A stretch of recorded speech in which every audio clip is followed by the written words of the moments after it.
वरी माओ न मिलंदई किथे मिठा माओ जो कदर कजां वरी माओ न मिलंदई किथे मिठा माओ जो कदर कजां वरी माओ न मिलंदई किथे मिठा माओ जो कदर कजां अथी दुआ जो दरड़ो ई हो अथी दुआ जो दरड़ो ई हो इहो दर न छॾे वञजां वरी माओ न मिलंदई किथे मिठा माओ जो कदर कजां वरी माओ न मिलंदई किथे मिठा माओ जो कदर कजां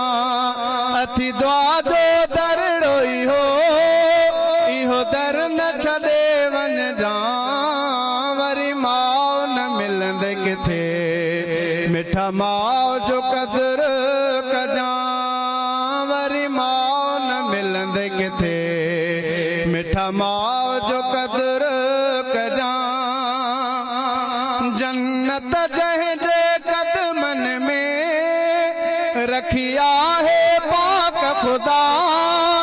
सारी उम्र गुलामी दे अड़ी हस्ती जी तू अदा जन्नत जंहिंजे कदमन में रखी आहे पाक खुदा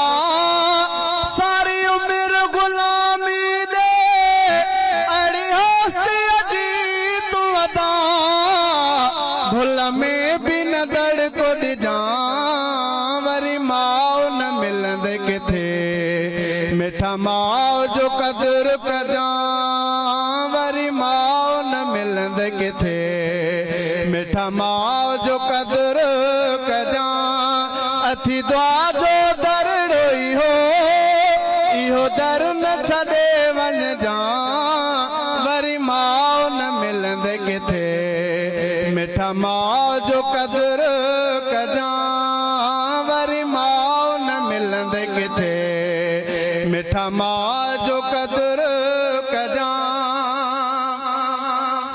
तोखे हल्को बुखार थिए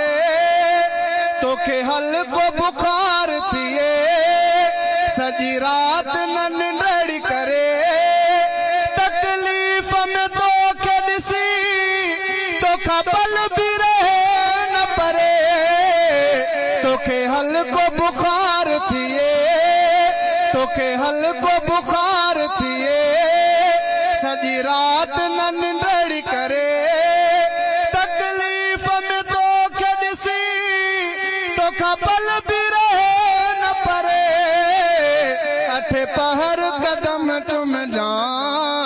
वरी माओ न मिलंदई किथे मिठा माओ जो कदर कजां वरी माओ न मिलंदई किथे मिठा माओ जो कदर कजां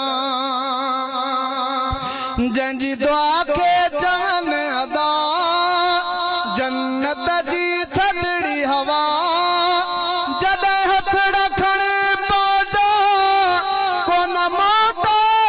तो खुदा जंहिंजी दुआ खे चवनि अदा जन्नत जी थधड़ी हवा जॾहिं हथ रखण पहुचा कोन मोटे तो खुदा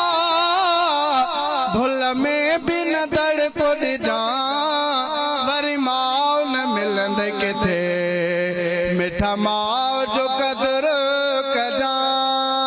वरी माओ न मिलंदई किथे मिठा माओ जो कदर कजां पुछ कदर वञी उन खां जंहिंजी अमड़ न आ जग में रोवंदा अथव तन उहे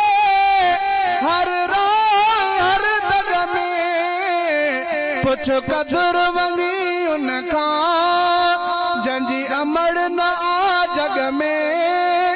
रोवंदा अथव तन उहे हर राह हर दग में प्यार वारी नज़र कजां वरी माओ न मिलंदई किथे मिठा मिठा माओ जो कदर कजा फैज़ जोड़े जो मिठड़ी तुझो मान लिखी छा सके कातवाड़ अखर हुए तुझो शान लिखी छा सके फैज़ जोड़े